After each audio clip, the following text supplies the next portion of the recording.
एक समय की बात है।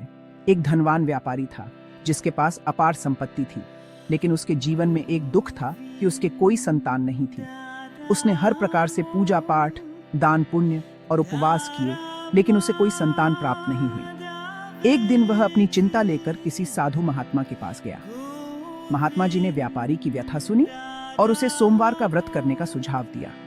उन्होंने कहा, भगवान शिव और माता पार्वती की उपासना कर सोमवार को व्रत रखने से तुम्हारी मनोकामना अवश्य पूरी होगी।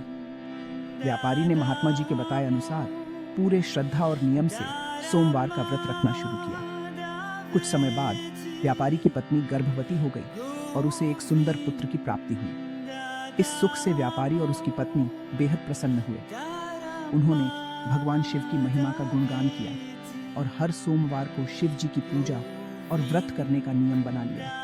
कुछ वर्षों बाद व्यापारी के पुत्र का विवाह हुआ। उसके बाद व्यापारी ने व्रत करना बंद कर दिया। एक दिन अचानक व्यापारी का पुत्र गंभीर रूप से बीमार हो गया। उसका इलाज कई स्थानों पर कराया गया, लेकिन कोई फायदा नहीं हुआ। तब व्यापारी को अपनी भूल का एहसास हुआ कि उसने भगवान शिव की उपासना बंद कर दी थी। व्यापारी ने पुनः श्रद्धा से सोमवार का व्रत करना शुरू किया।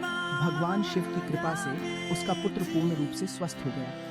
इसके बाद व्यापारी ने अपने जीवन के अंत तक सोमवार का व्रत और शिव जी की आराधना की। उसकी समृद्धि और सुख संपत्ति में वृद्धि होती गई और उसका परिवार हमेशा सुखी रहा। सोमवार व्रत करने से भक्त को भगवान शिव और माता पार्वती की कृपा प्राप्त होती है। यह व्रत विशेष रूप से संतान प्राप्ति, रोगों से मुक्ति और धन धान्य में वृद्धि के लिए किया जाता है। जो भक्त सच्चे मन से सोमवार व्रत करता है, उसकी सभी मनोकामनाएं पूरी होती हैं।